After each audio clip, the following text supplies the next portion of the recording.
इसमें क्या था कि जब करंट और मैग्नेटिक फील्ड परपेंडिकुलर डायरेक्शन में लग रहे थे तो इन दोनों के परपेंडिकुलर वोल्टेज जनरेट हुई थी, that is called hall voltage. और ये हॉल करंट है। इस मैग्नेटिक फील्ड को आप कांस्टेंट रख रहे थे, ये आपने कांस्टेंट रखनी है। करंट को चेंज करते रहना है, हॉल करंट को, और हॉल वोल्टेज नोट डाउन करते रहना है। तो सबसे फर्स्ट स्टेप क्या है? स्टेप फर्स्ट में क्या करना है आपने? मैग्नेटिक फील्ड वर्सेस करंट का टेबल बनाना है।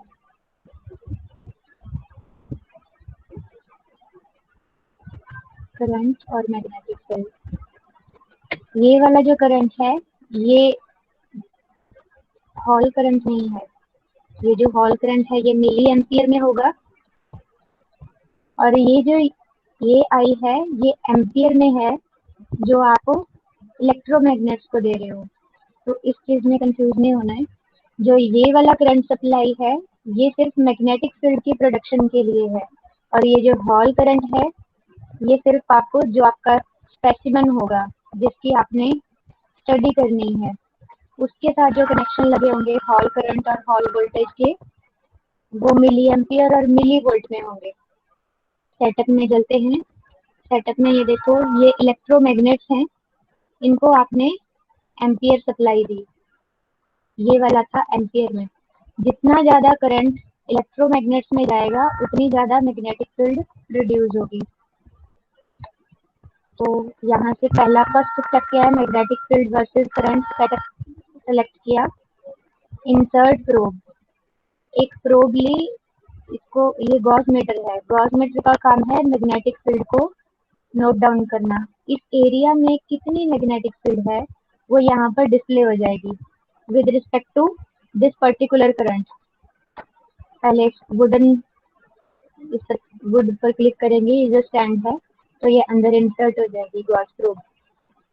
तो यहाँ से आप रीडिंग्स नोट डाउन करोगे। जैसे 1 एम्पियर करंट था,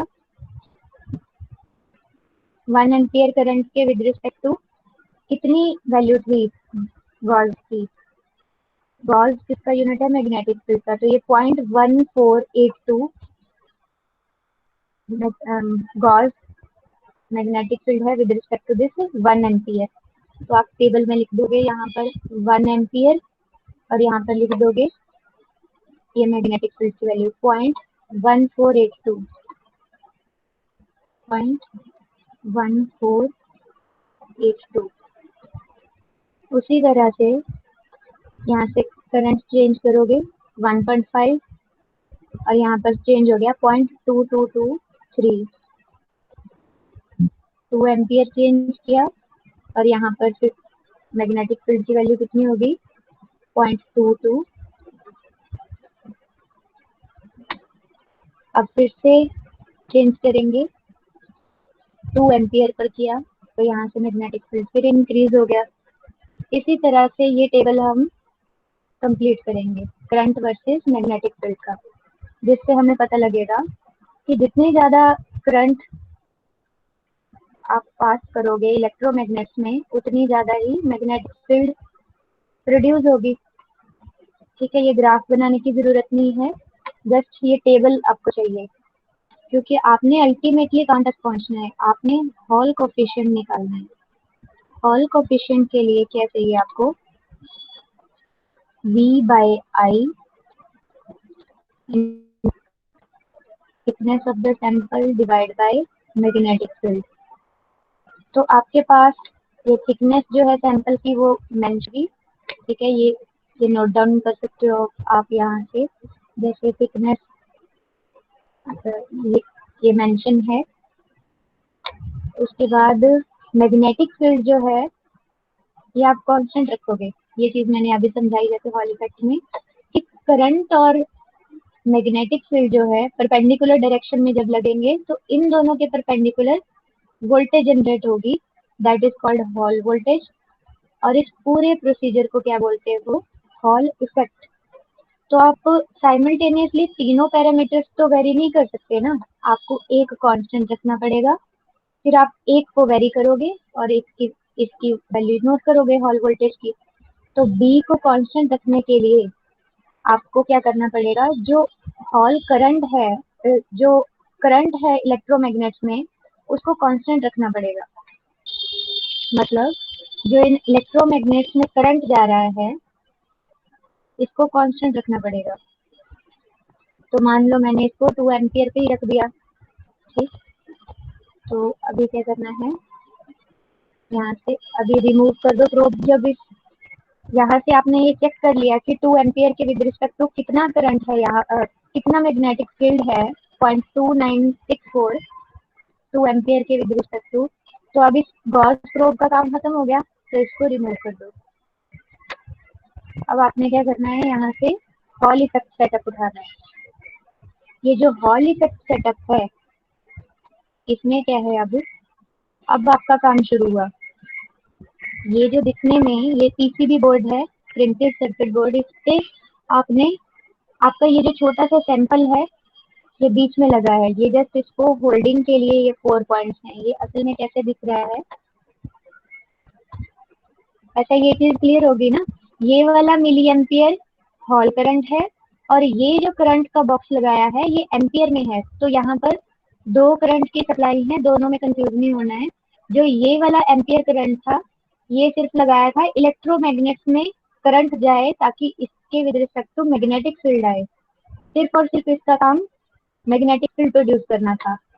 बट जो ये इस ग्राफ में करंट है, ये हॉल करंट है, ये मिली एम्पियर सप्लाई है जो आप सैंपल को दे रहे हो। जो आप यहाँ पर लिखोगे ये आई, जो ये वाला आई था एम्पियर में, वो कहीं भी नहीं है फॉर्मूला में। यहाँ पर सिर्फ और सिर्फ जो इस करंट के with respect to magnetic field आएगी, वो आप यहाँ पर लिखोगे कांस्टेंट बी। आप इस 2 को चेंज नहीं करोगे तो आपका बी भी चेंज नहीं होगा, तो ये मैग्नेटिक फील्ड कांस्टेंट रहेगी। अब आपने क्या करना है, यहाँ से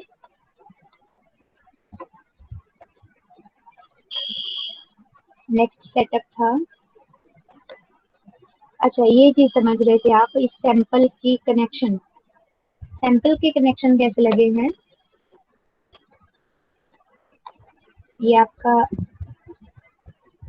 ऐसे करके है एक, अब एक छोटा सा सेमीकंडक्टर या फिर कोई भी स्पेसिमेन हो सकता है जिसकी आप स्टडी करनी है, कंडक्टर सेमीकंडक्टर जिसकी आपने स्टडी करनी है, तो वो बहुत छोटा है, उसकी कुछ स्पेसिफाइड थिकनेस है। इसको आपने जस्ट सोल्डरिंग, इसको यहाँ से, ये जस्ट होल्डर है, सैंपल आपका सिर्फ बीच में छोटा सा पड़ा हुआ है। यहाँ से जो आपको फिगर में ये 4 डॉट्स दिख रहे हैं, तो 2 कनेक्शन जो है ये वोल्ट मीटर के लिए जा रहे हैं, 2 कनेक्शन जो है यहाँ से एम्पियर के लिए जा रहे हैं। ये देखो फिगर में, ये जो रेड वाली वायर है, ये देखो ये कहाँ गए, ये वोल्ट, यहाँ पर वोल्टेज के लिए कनेक्शन चलेगी। ठीक है, जो साइड वाले थे, जो बीच वाले हैं वो कहाँ पर चले गए, करंट के लिए चले गए। तो जो बीच वाले हैं ये यहाँ पर मिली एम्पियर लगा हुआ है, ठीक है, ampere box, milli ampere box, और जो बाहर वाले हैं ये मिली वोल्ट मीटर लगा है। तो ये वाला एम्पियर, ये जो करंट और वोल्टेज है, इसके लिए आपने ये अलग बॉक्स, अब देखो पहले यहाँ पर गॉस मीटर पड़ा था ना, अब उसको किससे रिमूव कर दिया, ये देखो पहले जो सेटअप था वो ये था, ये गॉस मीटर लगा था पहले, इसका काम था सिर्फ मैग्नेटिक फील्ड कितनी है इस एरिया में वो पता करना। अब आपने क्या किया, हॉल इफेक्ट सेटअप किया यहाँ पर। अब उस गॉस मीटर का काम तो खत्म हो गया, अब आपने बी की वैल्यू नोट डाउन कर ली। अब आप ये 2 एम्पियर चेंज ही नहीं करोगे इलेक्ट्रोमैग्नेट में जो करंट जा रहा है, तो आपका मैग्नेटिक फील्ड भी चेंज नहीं होगी। तो बी की वैल्यू कितनी थी 2 एम्पियर के विद रिस्पेक्ट टू 0.29 समथिंग थी, है ना गॉस में।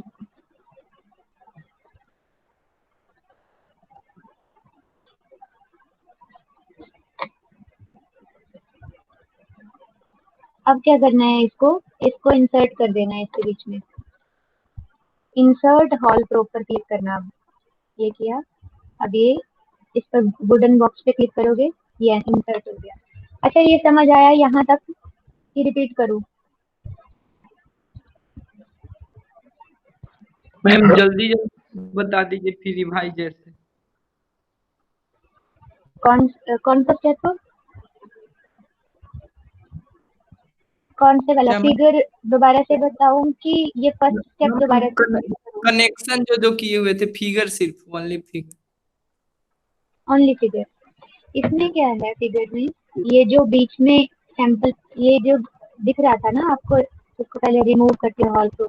ये असल में देखने में जो ये दिख रहा है ना ऐसे, बीच में छोटा सा सैंपल पड़ा है। ये साइड में 4 डॉट्स जो दिख रहे हैं, ये जस्ट इसको होल्ड करने के लिए हैं।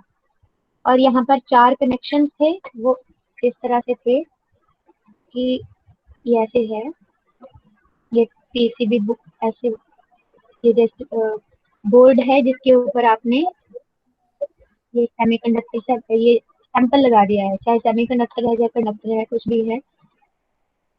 ये स्पेसिमन को ऐसे होल्ड किया हुआ है, ऐसे करके क्लच कर दिया। और यहाँ पर 4 कनेक्शन जो हैं इंटरनली ये लगाए हैं कनेक्शन, ठीक है। आपको जस्ट जितना ध्यान में रखना है कि यहाँ पर ही कनेक्शन दिए हैं इसके, जो बीच वाले हैं वो करंट के कनेक्शन है। यहाँ पर मिली एम्पियर का कनेक्शन है। किसी किसी लैब में अलग से कनेक्शन लगे होते हैं, मिली वोल्ट मीटर अलग से लगा है, मिली एम्पियर ये बॉक्स अलग से लगा है। हमारे पास क्या पड़ा है, हमारे पास 2 in 1 इकट्ठा ही। इसमें क्या होगा कि जब आप करंट की रीडिंग नोट करते हो तो ये मिली एम्पियर वाला डॉट ब्लिंक करेगा, और जब आप वोल्ट मीटर की रीडिंग लोगे तो यहाँ पर ये इंडिकेटर ऑन हो जाएगा, और यहाँ पर जो रीडिंग होगी वो वोल्ट मीटर की होगी। कई जगह मल्टीमीटर यूज करते हैं, वोल्ट मीटर के कनेक्शन के लिए मल्टीमीटर होता है। तो अलग अलग जैसे मर्जी है, कोई भी इंस्ट्रूमेंट है, आपको पता होना चाहिए आपको क्या क्या चाहिए। वोल्ट मीटर चाहिए, एमीटर चाहिए, स्पेसिमेन चाहिए स्टडी करने के लिए, और इलेक्ट्रोमैग्नेट चाहिए मैग्नेटिक फील्ड की सप्लाई के लिए। और इलेक्ट्रोमैग्नेट काम कैसे करेंगे, जब इनमें करंट जाएगा तो करंट सप्लाई चाहिए, ये एम्पियर में चाहिए। और ये ध्यान रखना कि जो सैंपल को करंट जाएगा वो मिली एम्पियर में जाएगा। अगर करंट जो स्पेसिमेन को एम्पियर में चला गया, ये जो है ये मिली एम्पियर में है। अगर इसको करंट आपने एम्पियर में दे दोगे तो ये जो स्पेसिमेन है ये खराब हो जाएगा, ठीक है। तो ये ध्यान रखना कनेक्शन का। चलो अब इंसर्ट हॉल प्रो करते हैं। ये इंसर्ट किया, अब आप स्टार्ट करोगे एक्सपेरिमेंट। इसमें क्या करना है आपने, ये 2 एम्पियर जो है ना सेट कर दिया है, तो इसको छेड़ना नहीं है। अब ये 2 एम्पियर है तो 2 एम्पियर रहेगा। कोई बताएगा इसको क्यों नहीं छेड़ना है मुझे, 2 एम्पियर को, इस बॉक्स को क्यों नहीं चेंज करना है? क्योंकि मैम मैग्नेटिक फील्ड हमको मैग्नेटिक कांस्टेंट। फील्ड कांस्टेंट रहेगी हाँ, very good. Magnetic field constant रहेगी अगर मैं इस 2 एम्पियर को फिक्स रखूंगी। स्पेसिमेन सेलेक्ट किया, जर्मेनियम रख लिया, थिकनेस यही वाली नोट कर लो, या फिर थोड़ी सी बढ़ा के रखनी है तो ये 0.0002 मीटर। तो अकॉर्डिंग टू फॉर्मूला हमारे पास 2 वैल्यूज जो हैं वो आ गई। डी की वैल्यू भी आपने नोट डाउन कर ली थी, 0.29 समथिंग कुछ था गॉस में। इसको टेस्ला में करेंगे बाद में कन्वर्ट, ठीक है। टेस्ला में कैसे करते हैं, इंटू 10⁻⁻⁴ से मल्टीप्लाई करके, तो ये टेस्ला हो गया। अब आपके पास थिकनेस जो है सैंपल की वो भी मेंशन्ड है, 0.0030 है ना, 0002, ठीक है। ये है थिकनेस, एमएम में है ये, मीटर सॉरी, ये मीटर में कन्वर्ट कर दिया है ना, हाँ मीटर, 0.0002 मीटर। और सैंपल आपका जर्मेनियम का है,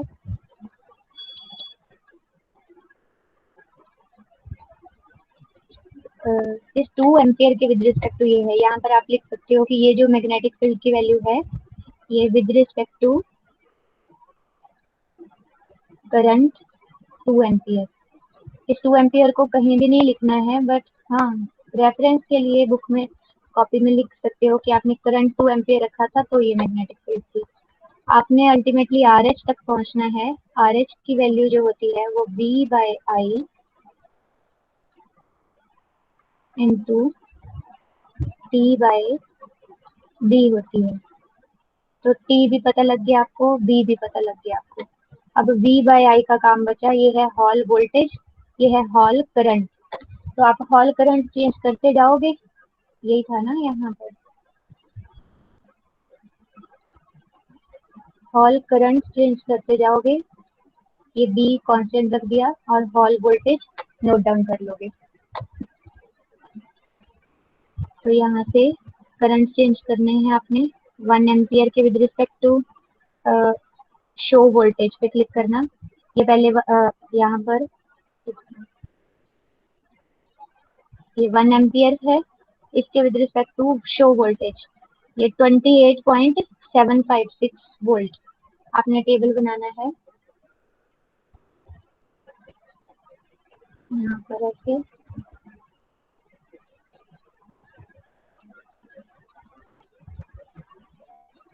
हॉल करंट हॉल वोल्टेज, तो करंट आपने कितना रखा 1 मिली एम्पियर और वोल्टेज भी आपकी मिली वोल्ट में आएगी। कितनी आई वैल्यू 28.756 28.756। तो ये आ गई आपके पास वैल्यू। सिमिलरली करंट चेंज किया आपने। अब देखो ये इंडिकेटर वोल्टमीटर का ऑन है, मतलब जो डिस्प्ले हो रही है रीडिंग वो वोल्टेज की है। अब जब करंट पर क्लिक करूंगी मैं, ऐसे शो करंट पर करूंगी तो अब ये मिली एम्पियर वाला ब्लिंक कर रहा है इंडिकेटर। तो 1.5 क्या है ये मिली एम्पियर, और इसके with respect to show voltage करो, ये वोल्टेज आ गई 43.13 43.13 ये आ गई आपके पास। इससे कितना करंट रखा था 1.5।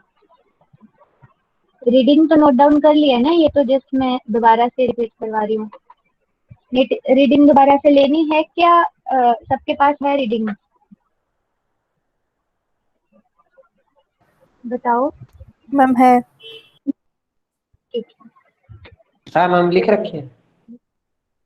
ठीक है, क्योंकि अभी तो अगर नोट डाउन करनी है तो एक्सपेरिमेंट तो चल ही रहा है, मैं साथ साथ में बोलती रहूंगी, आप कर लेना।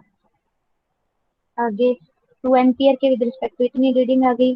फिर 2.5 के लिए 71.889, 3 मिली एम्पियर में 86.267, 3.5 4 मिली एम्पियर के लिए 4.5 मिली एम्पियर के लिए वोल्टेज, 5 मिली एम्पियर के लिए वोल्टेज।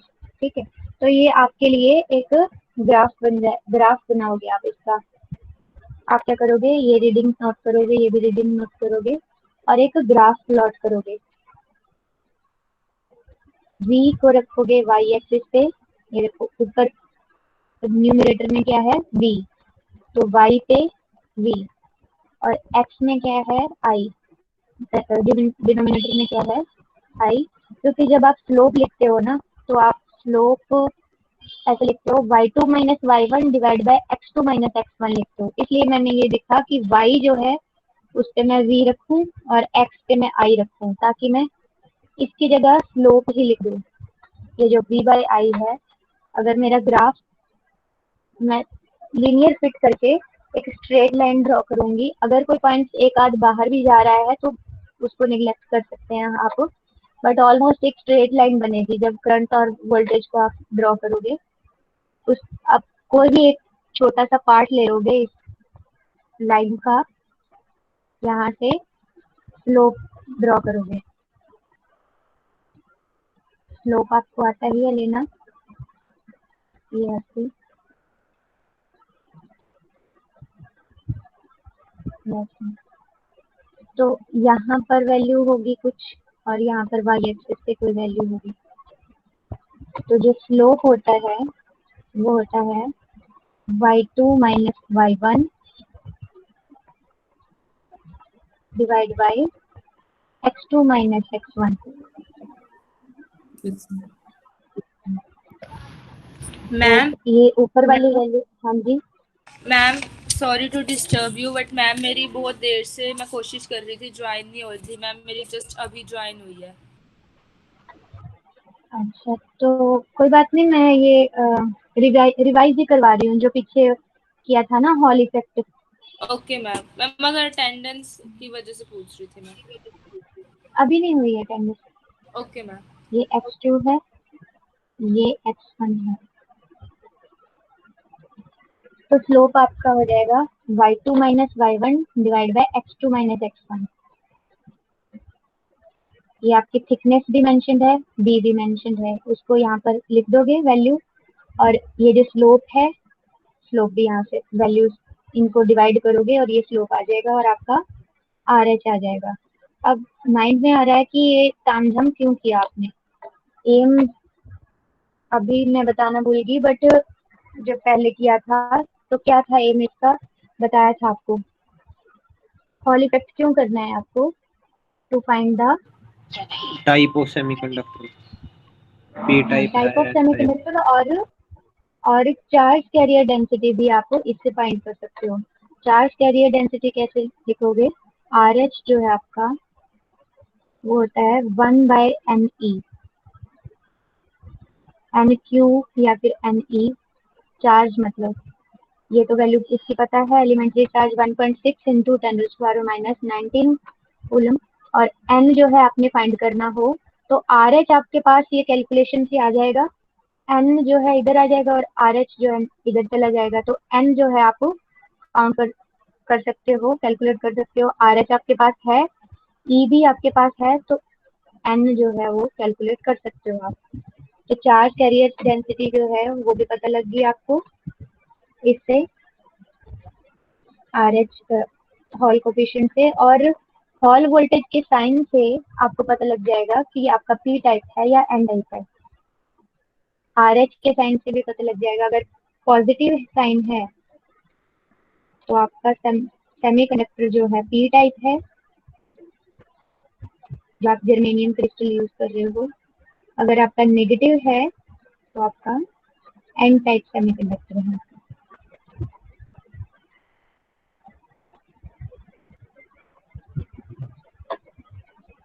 तो यहाँ से ये प्रैक्टिकल कंप्लीट हुआ।